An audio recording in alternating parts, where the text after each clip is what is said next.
Louvado seja nosso Senhor Jesus Cristo, para sempre seja louvado.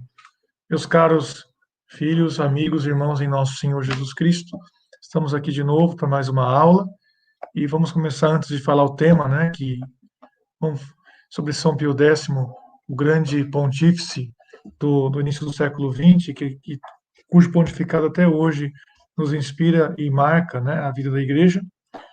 Vamos então agora rezar para depois entrarmos em mais detalhes a respeito desse grande Papa. Em nome Patris et Filii et Spiritus Sancti. Amém. Pater noster, qui es in celis, sanctificata nomen tuum, adveniat tuum, fiat voluntas tua, sicut in cielo et in terra. Pane nostrum quotidianum da nobis hodie, et dimitte nobis debita nostra, sicut et nos dimittimus debitoribus nostris, et ne nos inducas in tentationis, sed libera nos a malo. Amém. Em nome Patris et Filii et Spiritus Sancti. Amém. Muito bem. Foi me pedido para falar sobre o Papa São Pio X, cujo falecimento ocorreu no 20 de agosto, e a festa litúrgica no rito novo e do antigo tem datas diferentes. No calendário novo é 21 de agosto, no calendário tradicional é setembro, 3 de setembro, se eu não me engano. E São Pio X, então, um grande Papa, para falar sobre ele, além dos conhecimentos de algumas coisas que eu já tinha, eu usei esse livrinho aqui, um livrinho que é precioso, é pequeno no tamanho, mas é precioso no conteúdo. O Papa que eu conheci de perto, do cardeal Rafael Merri Delval, que foi secretário de Estado do Papa São Pio X. Então ele conta as memórias que ele viveu com esse grande Papa. Também um livro que fala muito dele, não é sobre ele, mas tem muitas citações dele, e foi um livro de cabeceira que ele usou mesmo, que ele gostou muito e recomendava, é o livro A Alma de Todo Apostolado. Isso aqui é uma edição que não tem um título na capa, mas facilmente se acha por aí. Acho que eu já até indiquei aqui em alguma outra aula, não sei. Chama-se A Alma de Todo Apostolado. Então, a questão da base da vida, da vida espiritual, da vida apostólica, da vida profissional, da vida familiar, na vida interior. Então, para ser um bom católico, um bom marido, uma boa esposa, um bom filho, um bom profissional, um bom sacerdote, né, naturalmente, a vida interior, a vida de oração, a relação com Deus, a amizade com o nosso Senhor Jesus Cristo, que vai conduzir isso. Esse tema era para São Pio X, afinal ele foi Papa, num período que já marcado pelo materialismo, pela ideia da tecnologia como a salvação do ser humano, da ciência como o motor para o desenvolvimento humano, e na igreja entrou essa ideia de que o que importa é a ação, é você fazer coisas, e não a vida interior, a oração, como o fundamento para a ação exterior. Então, cuidado, vocês que querem fazer um monte de coisa, vocês que estão agitados aí, falando que querem transformar o mundo, mas se não são amigos de Cristo, se não estão íntimos na oração, não vão conseguir. O trabalho de vocês não vai ter fruto algum, vai ser só exterior, né? Fruto duradouro é só se abrir na graça de Deus. E para se abrir na graça de Deus tem que ter vida interior. Quer dizer, vida de oração, de intimidade com Deus, vida sacramental, meditação, enfim. Pois bem, então, São Pio X é um homem de diversas facetas, é um homem muito complexo. Por exemplo, eu, quando conheci, a primeira vez que eu ouvi falar de São Pio X foi lá em 2006. Eu ainda nem seminarista era, tinha 16 anos. E eu conheci, em primeiro lugar, na dimensão de homem que combateu a heresia, de um Papa que combateu a heresia modernista, que não é modernismo no sentido de coisas modernas. Alguns confundem, falam, o Papa combateu o mundo moderno, as coisas modernas, a tecnologia, as comunicações. Imagina, que besteira. Ele combateu uma heresia chamada modernismo. Nós vamos falar um pouquinho sobre ela, não tem nada a ver com o desenvolvimento tecnológico. E depois, eu fui descobrindo, aos poucos, outras dimensões do Papa São Pio X. O seu grande trabalho pastoral, o seu incentivo à comunhão frequente, para que os católicos comungassem diariamente ou com muita frequência, para que as crianças comungassem desde cedo, que não se esperasse muito tempo, mas já lá quando tivesse noção, consciência de diferenciar o corpo de Cristo de um pão normal, poderiam já comungar, já com 7 anos aí, mais ou menos, de idade. Pois bem, então eu peço ao Nelson que coloque na tela para nós, então, começarmos a nossa aula com os slides. Pois bem, São Pio X, instaurare omnia em Cristo. Esse é o lema de pontificado dele, né? Se eu não me engano, até o lema episcopal. É, instaurar tudo em Cristo. Quer dizer, sem nosso Senhor Jesus Cristo, não só a vida espiritual, a vida familiar, mas também a vida profissional, a vida política, a vida econômica é afetada, não tem o seu sentido pleno, não tem a sua realização plena. Se Cristo, então, não reina em todas as dimensões da vida, é, então o mundo, a pessoa não tem o sentido pleno da sua vida, não tem a verdadeira felicidade. E essa frase que foi selecionada para indicar um resumo de como foi São Pio X, né? Instaurar tudo em Cristo. E aí esse Monsenhor Baudrillard fala o seguinte a respeito dele: seu olhar, sua conversação, todo o seu modo de ser estavam impregnados de 3 coisas: bondade, firmeza e fé. A bondade do homem, a firmeza do governante e a fé do cristão, do sacerdote, do pontífice, do varão de Deus. Então, algumas curiosidades, alguns dados básicos de São Pio X. O nome de batismo dele era Giuseppe Melchiorre Sarto. José Melchior, vamos dizer assim, Sarto. Ele era filho de pais poloneses. Olha só, o Papa João Paulo II foi o primeiro papa polonês da história, mas etnicamente foi São Pio X, porque os seus pais eram poloneses. Se naturalizaram italianos, eram imigrantes, se naturalizaram italianos e trocaram de nome e colocou o sobrenome Sarto, porque o pai dele era alfaiate, né? Então, Sarto, por causa o Sarto é a profissão de quem faz roupas, confecciona roupas na língua italiana. Pois bem, nasceu no dia 2 de junho de 1835 em Riesi, que na época era Império Austríaco, hoje é território da Itália, porque a Áustria dominava o norte da Itália. Hoje é a região do Vêneto, na Itália. 2 de junho até para mim, tem uma referência especial, porque eu nasci, melhor, eu fui ordenado padre na data do nascimento de São Pio X, né? 2 de junho eu fui ordenado padre. Então, olha só que feliz coincidência, né? Para me inspirar a ser santo. E depois a morte dele foi no dia 20 de agosto de 1914. Ele morreu no dia de São Bernardo, por isso que ele não é celebrado no dia 20 de agosto, a sua festa litúrgica, porque ele já era São Bernardo nesse dia, e assim ficou. Ele ficou, então, 11 anos ocupando o trono de Pedro, porque foi eleito Papa em agosto de 1903, no começo de agosto de 1903. Pois bem, quadro geral da trajetória do Papa Sarto. Aí nós temos São Pio X na sua juventude, né? O jovem Giuseppe Melchiorre Sarto. Ele, família pobre, né? Encarou muitos sacrifícios para estudar, tendo de caminhar geralmente 14 quilômetros a fim de poupar seu sapato.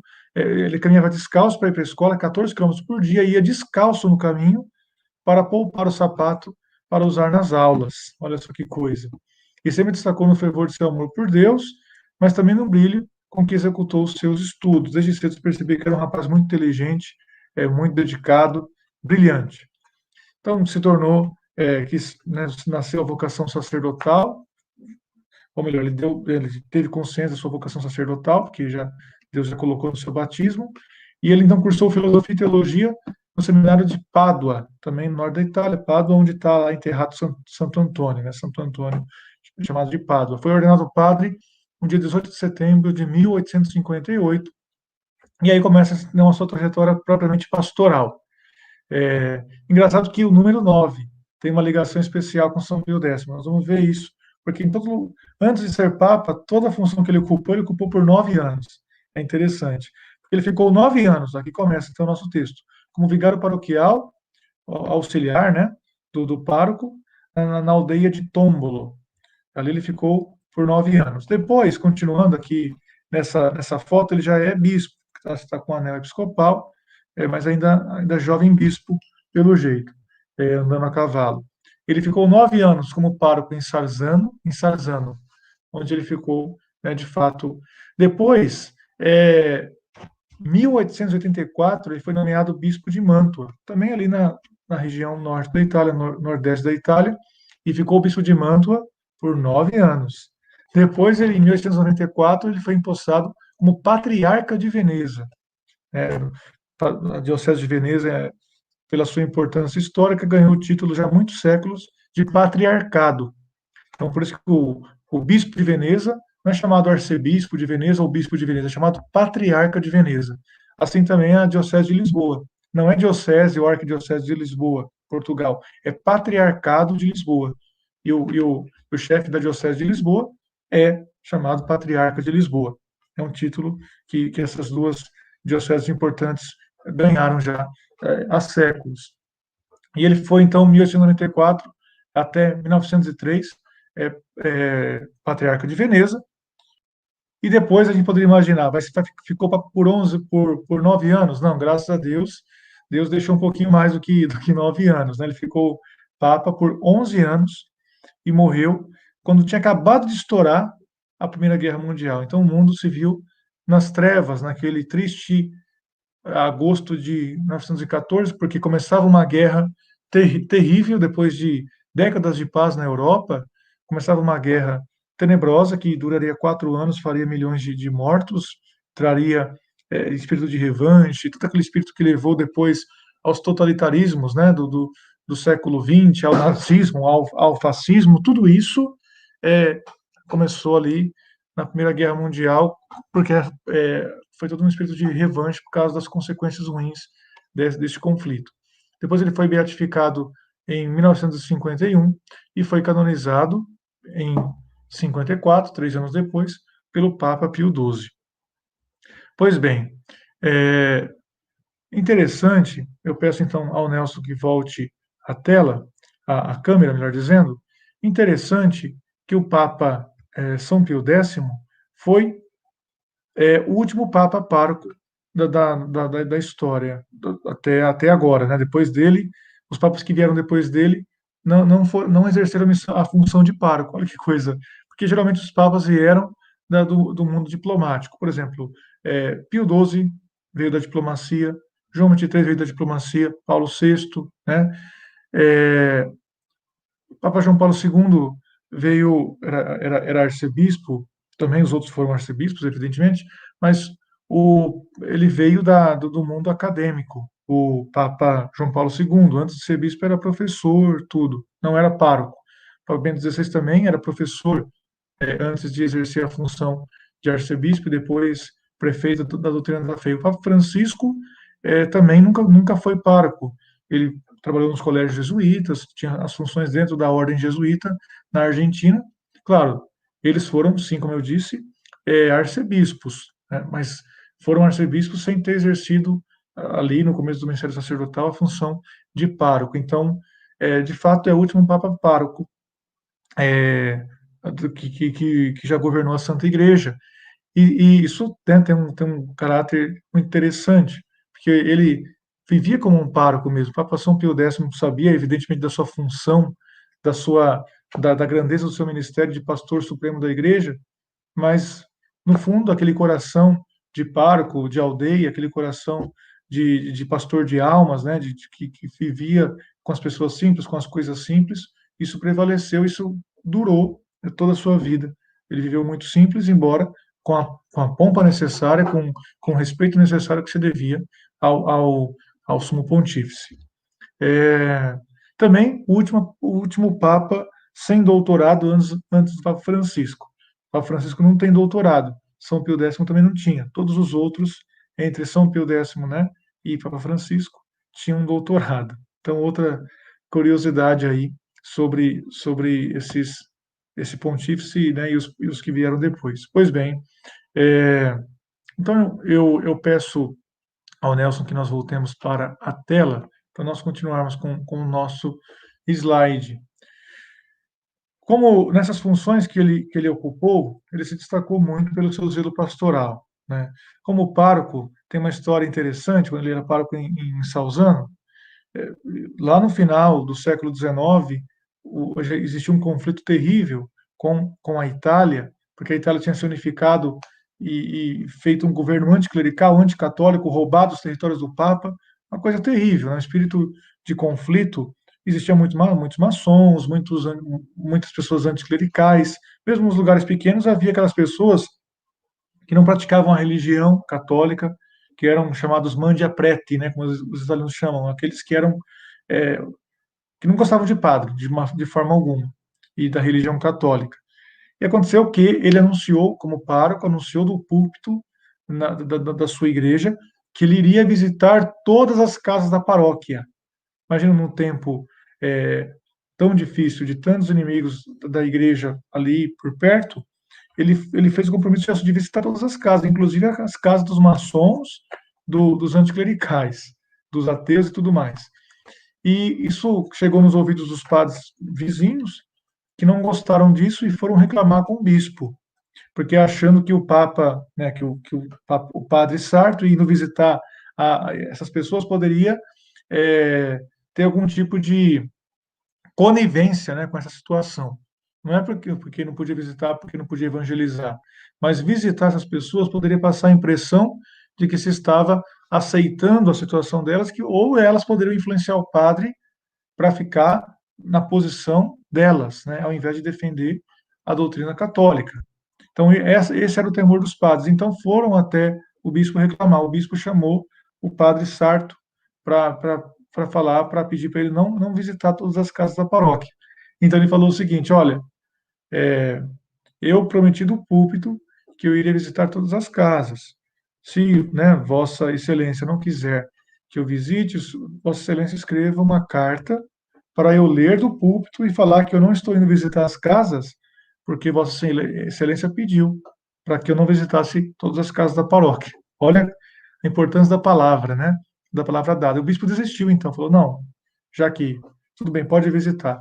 E ele visitou as casas e vários daqueles maçons, daqueles ateus, daqueles anticlericais se converteram à fé católica. Por quê? Por causa da vida interior, da bondade e da firmeza. Eles viam nele um pastor bondoso que os amava e ao mesmo tempo que guardava a fé, que não queria negociar em questão de princípios daquilo que é verdade, daquilo que está contido na palavra de Deus e no ensinamento da igreja. E esse espírito também, ele colocou nas outras funções que ele assumiu. Ele foi professor de seminário, chanceler da Diocese de Treviso, cônego da Catedral, em 1884 como bispo de Mantua, ou Mantova, né, como os italianos falam. Ele também tinha essa costume de visitar os diocesanos dele, de agir de uma forma simples, embora com a pompa própria do episcopado, do bispo, e assim nas outras funções que ele ocupou. Pois bem, aqui nós temos, vamos então para 1903, quando o cardeal Giuseppe Sarto, contra o que se esperava então, foi nomeado Papa, foi eleito Papa pelo Colégio dos Cardeais.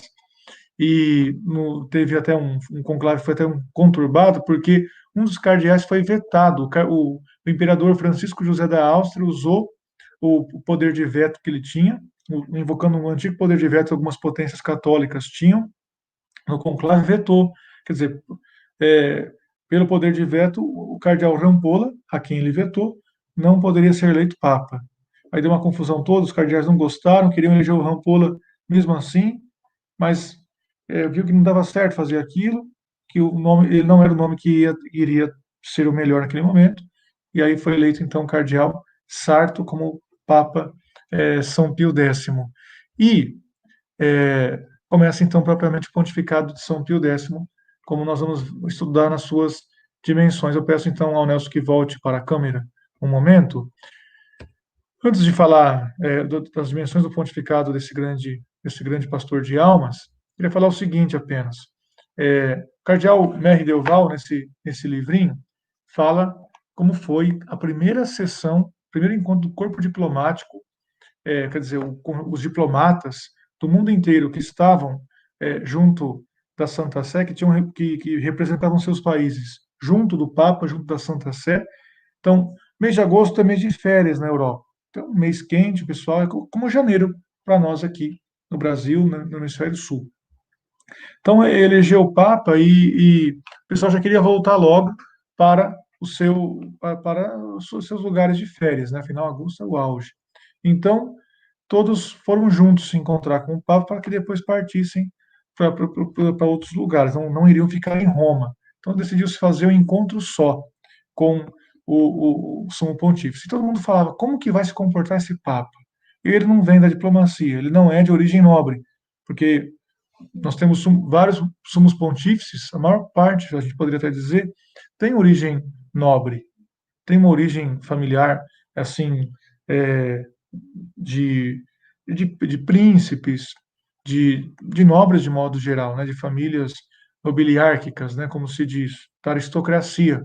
Enquanto o Sarto tinha origem popular, e se perguntavam como vai se comportar o Papa Sarto, esse novo Papa, com um corpo diplomático, por exemplo, né, com a relação com chefes de Estado, pessoas de alta estirpe, né, de linhagem e tudo mais. Como que vai ficar? Então, é, foi um encontro com o Papa. E depois, ali no meio, veio um recado para o cardeal R. Oval, que conta isso nesse livro, que estava exercendo a função de pró-secretário de Estado, ainda não tinha sido nomeado para secretário de Estado, mas estava ali fazendo as vezes do secretário de Estado. E vai alguém falando, olha, o corpo diplomático quer aproveitar e já ter uma audiência com o secretário de Estado, com o pró-secretário de Estado. Saindo da audiência com o Papa, quer encontrar então com Vossa Excelência, não era cardeal ainda. Tudo bem, vamos nos encontrar. Então eles saem, passa algum tempo, depois que saem do encontro com o Papa, eles vão para uma outra sala, um outro salão lá do Vaticano, para se encontrar com o cardeal, ou melhor, com o bispo Merindeu Valls, pró-secretário. E aí se faz um silêncio, todos se sentam, se acomodam, os diplomatas se sentam, atrás deles os secretários de cada diplomata, e depois fica um silêncio, ele fica incomodado com esse silêncio, pergunta, então, aí começa a entrar no assunto, de repente para, e faz silêncio de novo. Aí ele ficou pensando, será que teve algum incidente lá no encontro com o Papa, né? Será que houve algum problema? Que eles não gostaram de alguma coisa? É, aí não. Aí, depois, quando tentou engatar a conversa de novo, e não ia a conversa. Aí ele perguntou, mas aconteceu alguma coisa? Algum incidente nesse encontro com o Papa? Não, alguém falou, né? Aí um diplomata, um príncipe, inclusive de origem principesca alemão, disse, disse o seguinte: escuta, quem é esse Papa? Que impressão ele nos causou, né? Que impressão esse homem nos causou? A presença, só para estar na presença dele, de ter conversado, feito uma locução, fez uma locução para eles. Depois cada um cumprimentou o Papa e foram embora. Aquilo já causou uma comoção, assim, esse representante diplomático da Prússia, inclusive, que era um império protestante na época, né? Disse o seguinte: Monsenhor, falou para o Mestre Delval, o que há com esse homem que nos atraiu tanto? Aí os outros, sim, sim, é isso mesmo. É uma atração. E, um outro diplomata falou o seguinte, que o Papa saudou os presentes um por um, mas os deixara sous le charme de sa personnalité, sob o encanto de sua personalidade.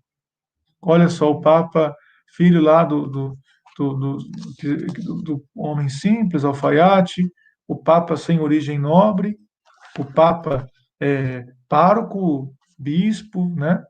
Um homem simples, agora causando impressão nesses nobres, né? Nessas pessoas de alta estirpe. Então, são um símbolo do que é a santidade, do poder que traz a santidade. Depois o cardeal R. Delval, mais tarde, refletindo sobre isso, disse o seguinte: por que nos atrai desse modo? E ele responde: porque é um homem de Deus, porque é um homem de Deus, né? E, e outros falando depois, porque São Pio X era ferrenho na luta pelos direitos da igreja, nós vamos ver um pouco disso, pincelar um pouco sobre isso nos direitos da igreja, no combate à secularização, no combate à heresia, e isso causou, então, conflitos com chefes de Estado, com governos, com diversos organismos, né? e alguém falava o seguinte, que mesmo tendo grandes conflitos com o Papa São Pio X, com esse Papa, quando foi a morte dele, muita gente falava, olha, nós nunca duvidamos da reta intenção e da bondade desse homem. Nós tivemos conflitos com ele, sim, não concordamos com muita coisa, mas nós nunca duvidamos da bondade das suas intenções, da retidão e da seriedade com que ele exercia a função é, de Papa.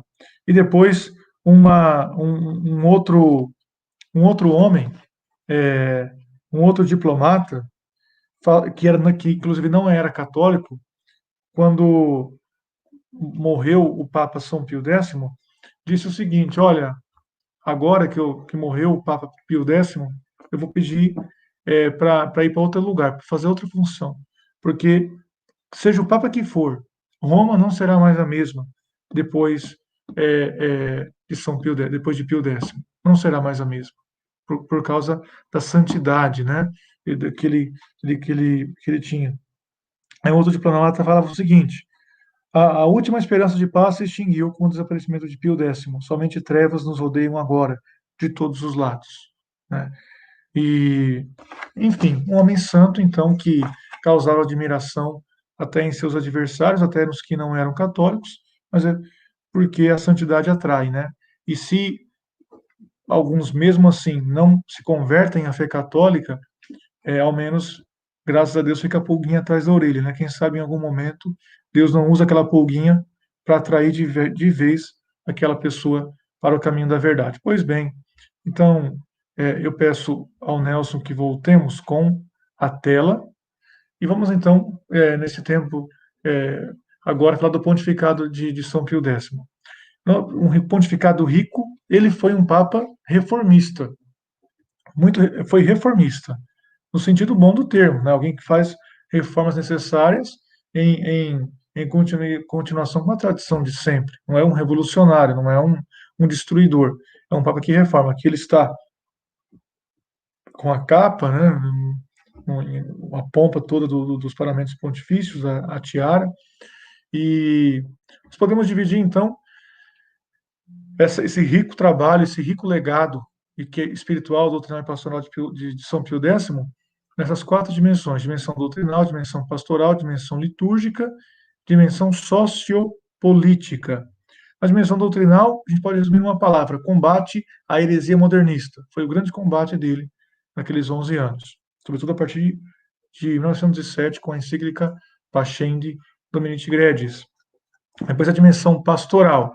O que resume aqui é favorecer a comunhão frequente, a proximidade com a Eucaristia, por isso que ele é chamado também de Papa da Eucaristia, porque favoreceu a proximidade dos fiéis com o sacramento do amor. Também começou o estudo para se formar o direito canônico, o Código de Direito Canônico, um código único de leis para a Igreja, começou no pontificado dele, e também a criação de dioceses, sobretudo nos países da América Latina. O Brasil, por exemplo, teve muitas dioceses criadas por São Pio X, para facilitar o trabalho pastoral.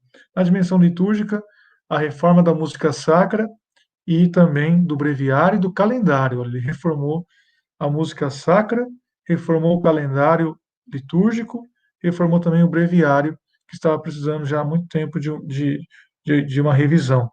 E a dimensão sociopolítica, que se resume na expressão reinado social de nosso Senhor Jesus Cristo. É preciso que Cristo reine, que ele não seja destronado, que ele não seja desconsiderado num relativismo religioso, num estado neutro, que não considere a dimensão religiosa e que não considere os direitos de Deus sobre a sociedade, os direitos de Deus de ser cultuado, de ser reconhecido, de a verdade ser promovida e de o erro não ser promovido do mesmo jeito que a verdade, como se verdade fosse. Pois bem, vamos agora, então, brevemente falar dessas dimensões do Papa São Pio X. Então, doutrina, ferrenho combate à heresia modernista. Aqui nós temos o Papa celebrando na Capela Sistina, aqui no lado da epístola, certamente recitando o introito da missa ou algum outro texto ali, e cercado, né, pelos pelo cerimoniário e pelos auxiliares na cerimônia. Então, na parte doutrinal, aí nós vemos, então, uma das dimensões da grandeza de São Pio X, porque todos falam que conviveram com ele, que conheceram de perto São Pio X, falam. Ele era profundamente paternal, bondoso, no trato, no gesto, né? Se via que ele tinha preocupação com as pessoas, que ele pensava nos outros, não pensava em si mesmo, porém, com uma firmeza.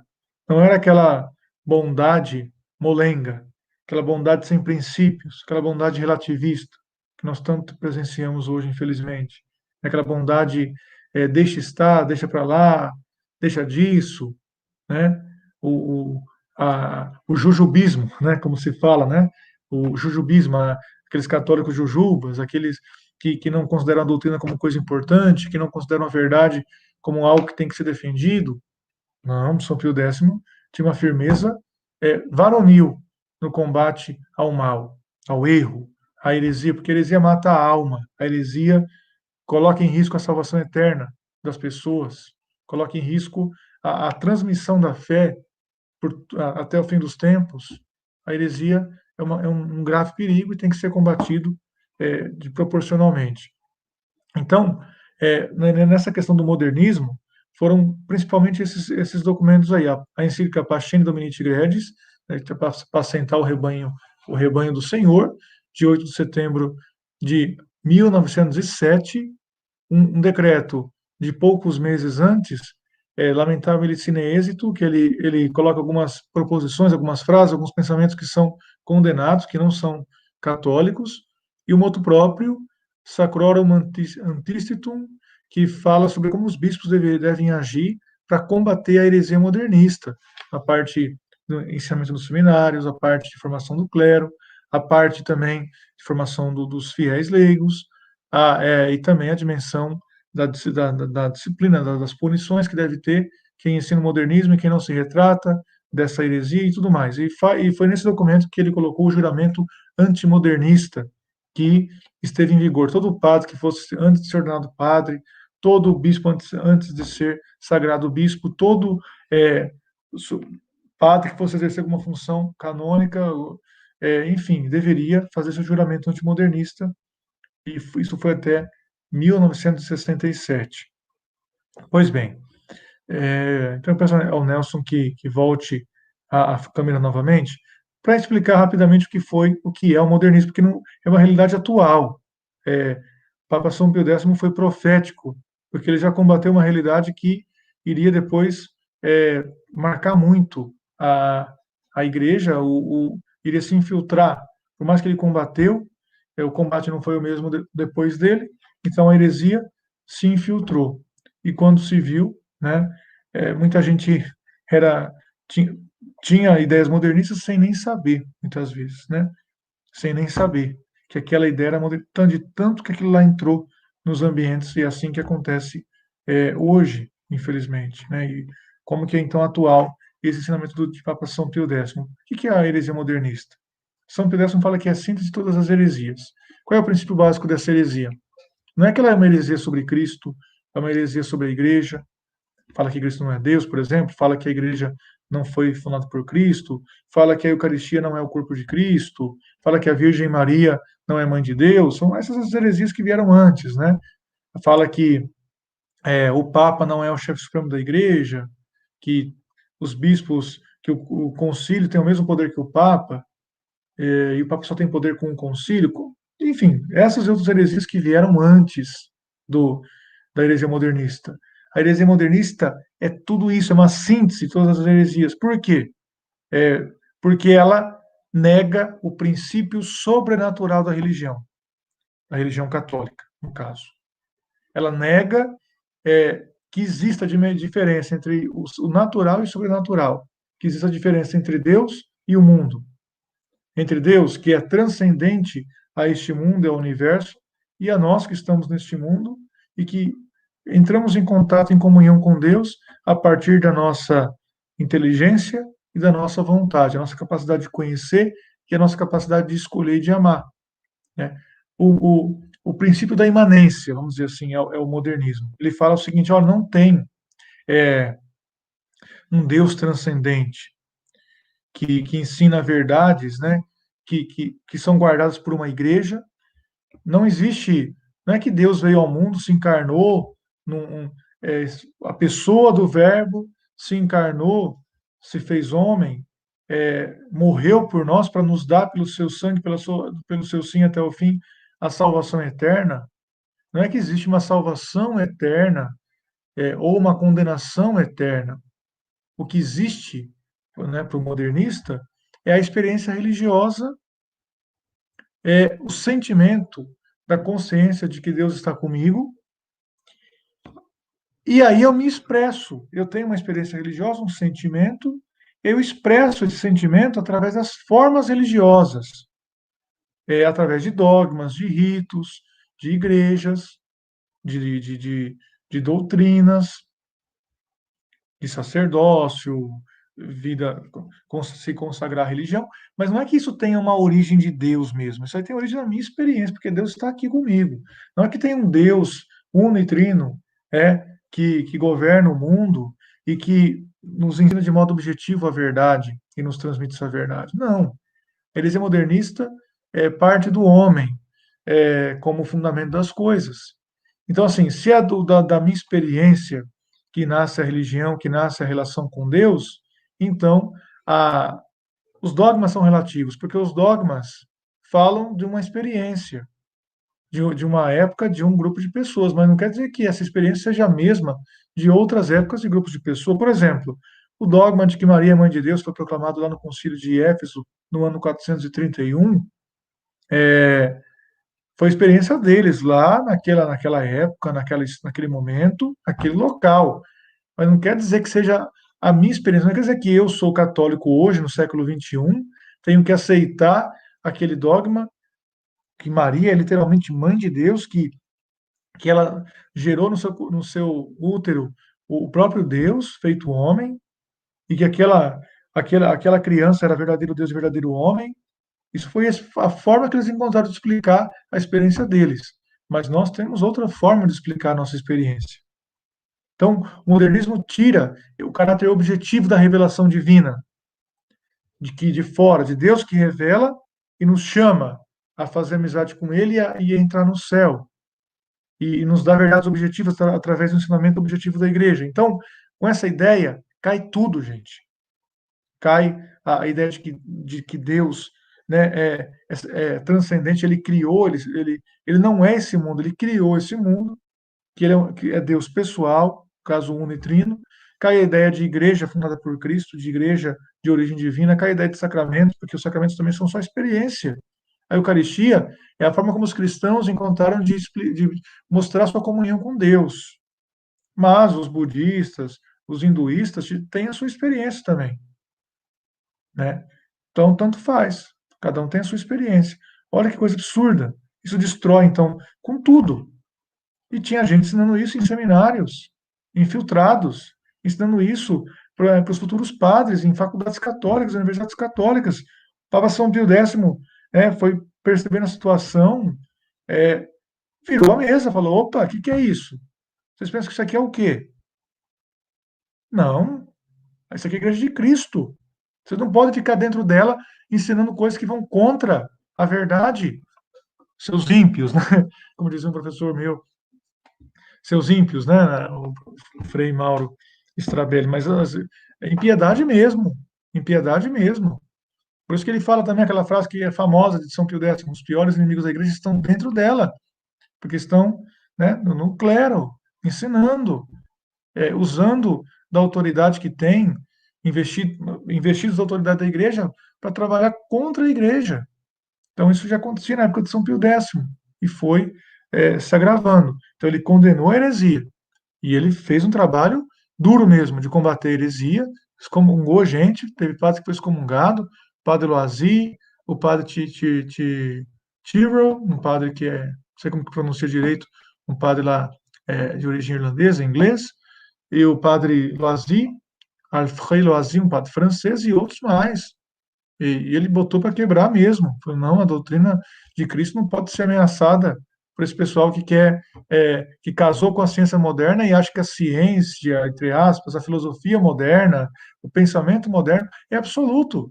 E a fé católica, o conteúdo doutrinal da fé católica é relativo, eles relativizam pensamentos, né, que têm um valor relativo, eles absolutizam uma coisa que tem valor relativo e dão importância absoluta para coisas, ou melhor, tiram a importância absoluta de coisas que são absolutas, relativizam aquilo que é absoluto, que é a verdade revelada por Deus.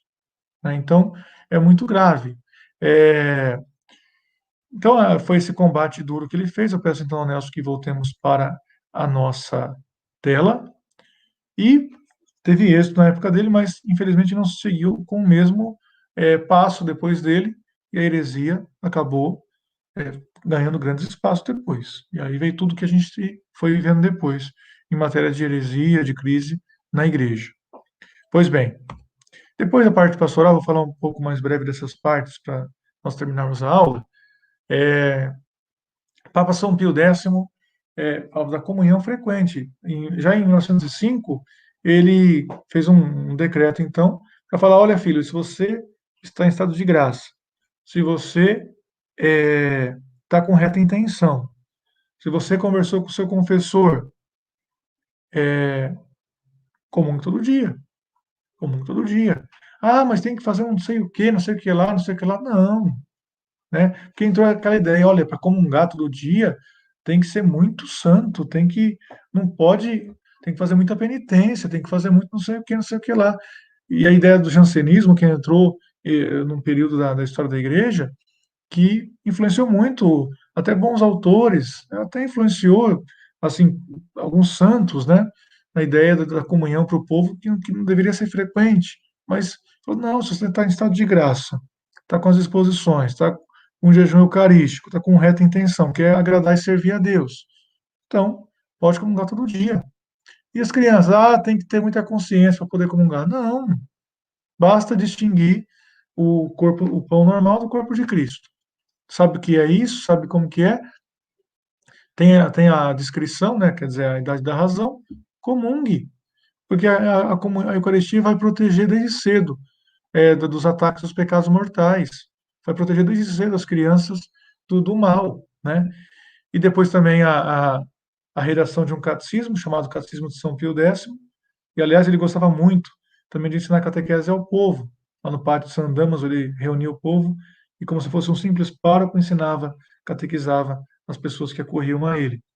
Então a parte pastoral é outra dimensão, o direito canônico que ele formou, que ele começou a formar já em 1904. Esse código foi promulgado em 1917 pelo Papa Bento XV, que sucedeu a ele, mas começou ali com ele, com o Papa São Pio X. E criação de numerosas dioceses no Brasil, por exemplo. Aqui no estado de São Paulo, ele elevou a diocese de São Paulo à arquidiocese. Ele criou a diocese de Botucatu, que depois virou arquidiocese, criou a diocese de Taubaté, diocese de, de Ribeirão Preto e outras dioceses mais aí pelo Brasil. Então, tinha poucas dioceses no Brasil, ele criou bastante diocese para facilitar o trabalho pastoral e a missão da igreja. Depois, a liturgia, a promoção da música sacra, a reforma do calendário e do breviário romano. O primeiro documento dele, praticamente ali, do comecinho do pontificado, foi o motu próprio Tra le Sollicitudine, entre as solicitudes, entre as preocupações, onde ele fala da música sacra. A coisa estava feia, ali no começo do século XX, a respeito de música sacra. Muitos abusos, não como a gente vê hoje, né, mas existia, é, infelizmente, assim, uso de piano, uso de instrumentos que não eram adequados para a liturgia, umas músicas assim, melosas, uma influência do romantismo, né, na liturgia católica. O gregoriano foi abandonado, a música polifônica foi abandonada, então ele recupera tudo isso. Fala: não, o canto oficial da igreja é o gregoriano e a polifonia. Tem que fazer as escolas cantorum, né? As escolas para colocar as crianças, os jovens e os adultos para cantar nas celebrações, favorecer os textos litúrgicos, músicas que valorizem os textos litúrgicos e tudo mais. Então, um modo próprio muito muito bom e que realmente teve frutos. Não foi só documento que depois foi engavetado, não, foi colocado em prática. Mudança no breviário também. Acontecia que naquela época muitos santos acabavam no lugar do domingo. Cai o domingo, é santo tal, então não celebra a liturgia do domingo, celebra o santo tal. Mas aí ficou muito carregado de santo, né? E ele já falou, não, o domingo prevalece. Se cai uma festa, se não é uma festa de primeira classe, uma festa que tem um grau de solenidade de primeira classe, então no domingo se celebra a liturgia de domingo ao invés da liturgia do santo. Então ali ele também reformou o breviário, que é a oração própria dos sacerdotes para o bem de toda a igreja, que não tem assim na parte do povo isso não influencia, mas na parte da grande oração da igreja que os padres realizam. Então a importância da oração bem rezada, de padres que rezem bem. Então, isso tem uma influência, né, sobre a igreja de forma geral, sobre a igreja como um todo. Depois, para a gente caminhar, parte sociopolítica, que São Pio X, com assessores, né, com secretários, combate à secularização, combate a grupos católicos que acabavam aderindo às ideias de secularização, às ideias de igualitarismo, de fraternidade, de liberalismo, mas católicos, mas que promoviam essas ideias. Ou não, ele como na carta apostólica Notre Recherche Apostolique contra a respeito de um grupo católico, Le Sillon, é um grupo francês, fala, vocês estão errados. Inclusive, esse documento está fazendo hoje 110 anos. E também combate à secularização do Estado, sobretudo na França. Foi naquele período que a França se separou oficialmente da Igreja, confiscou os bens da Igreja, separou o Estado da Igreja e criou uma divisão terrível, né? Dificuldades terríveis para a evangelização. E aí então ele fez a encíclica Vehementer Nos, muito bonita, falando sobre o reinado de Jesus Cristo na sociedade e que o Estado laico é um Estado ateu, né, que promove, na prática, promove o ateísmo. Pois bem, e finalmente o primado da vida interior. Fala assim, para ter uma mudança numa paróquia, numa diocese, numa comunidade, que é necessário. Aí, como ele fala nesse encontro com os cardeais, a coisa mais urgente é ter em cada paróquia um núcleo de leigos virtuosos e, ao mesmo tempo, apóstolos esclarecidos, bravos e verdadeiros. Então, um grupinho de leigos que sejam virtuosos de verdade, que se preocupem com o apostolado, sejam esclarecidos, sejam corajosos e, ao mesmo tempo, verdadeiros, sem meias palavras, sem medo. E, finalmente, a sua morte, como dissemos, poucos dias depois de ser deflagrada a Primeira Guerra Mundial. Então, uma grande treva se abateu sobre o mundo.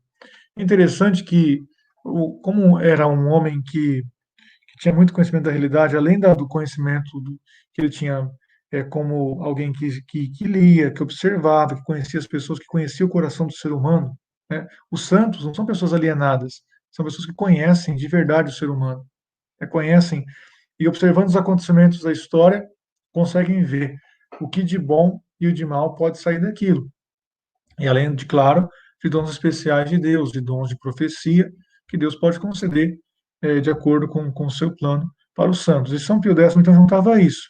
Certamente um grande conhecimento, discernimento, parte da experiência da vida e da vida de oração, mas também um dom de profecia. Por isso, já desde 1911, 1912, ele falava da grande guerra que iria acontecer na Europa. Ele chegou a dizer certa vez, não passaremos de 14. E, assim, não é que a coisa estava tão grave. Existia, assim, um espírito de se armar, um país se armar contra o outro, se formavam alianças militares entre os países, mas ninguém imaginava que fosse estourar uma guerra de verdade entre eles. Afinal, todos os imperadores e reis da Europa eram parentes, né? O rei da Rússia era parente do rei da Alemanha, que era parente do rei da Inglaterra, o czar, né, o Kaiser alemão, o czar russo, o rei inglês, tudo primo, né? Quem imaginar que desse pessoal todo ia sair uma guerra gigantesca e tenebrosa, a mais sanguinária da história, né? E ele fala, não passaremos de 14. Inclusive tem um brasileiro aí nesse meio, Bruno Chaves, que foi representante da Santa Sé até 1913, quando se encontrou com ele para se despedir do Papa, porque ele voltaria para o Brasil, ele falou assim para o Bruno Chaves, sois felizes porque podeis regressar a vosso lar no Brasil, não sereis testemunha da Grande Guerra Mundial. Isso ele falou em maio de 1913, e a guerra só estourou para valer mesmo em agosto do ano seguinte. Então, nós vemos a grandeza do dom profético também desse homem. Eu peço então ao Nelson que voltemos para a câmera. O São Pio X é uma figura que não se resume, né, nisso aqui, essa simples aula, né, que foi aqui ministrada. Então, para nós, São Pio X é exemplo que mostra de que se pode, de que não existe aquela falsa divisão entre ser bondoso e ser fiel à doutrina, entre ser pastoral e ser fiel à doutrina e à lei da igreja. Satanás criou, né, divulgou essa ideia e muitos compraram isso de que, ó, se você é preocupado com a doutrina, você não é preocupado com o povo. Olha, se você é rígido com a doutrina, você não tem amor, não tem misericórdia. É besteira, né? Besteira. Se você é simples, você não pode se preocupar com liturgia, porque isso aí é pompa, né? São coisas perigosas, ideias que parecem inocentes, mas têm consequências para a vida espiritual e para o culto devido a Deus que devemos dar. O Papa São Pio X então é exemplo de pai, de pastor, de, de, de fidelidade aos princípios, de amor pelas pessoas, de zelo pastoral, né? De zelo pela esposa de Cristo, que é a igreja, que ele nos ajude do céu, é, e ilumine o Santo Padre, o Papa Francisco, interceda também por todos os bispos do mundo inteiro, e faça, né, que brevemente saiamos, né, que a igreja passe por um grande espírito reformista, uma reforma verdadeira, uma reforma segundo o Espírito Santo, segundo o coração de Jesus, para a salvação das almas, para a glória da Santíssima Trindade. São Pio X, rogai por nós. Ave Maria, graça plena, Dominus tecum, benedicta tui mulieribus et benedictus fructus ventris tui, Iesus. Santa Maria, Mater Dei, ora pro nobis peccatoribus, nunc et in hora mortis nostre. Amém. Dominus vobiscum, et cum spiritu tuo. Benedicat vos omnipotens Deus, Pater et Filhos et Spiritus Sanctus. Amém. Deus abençoe a todos. Fiquem com Deus.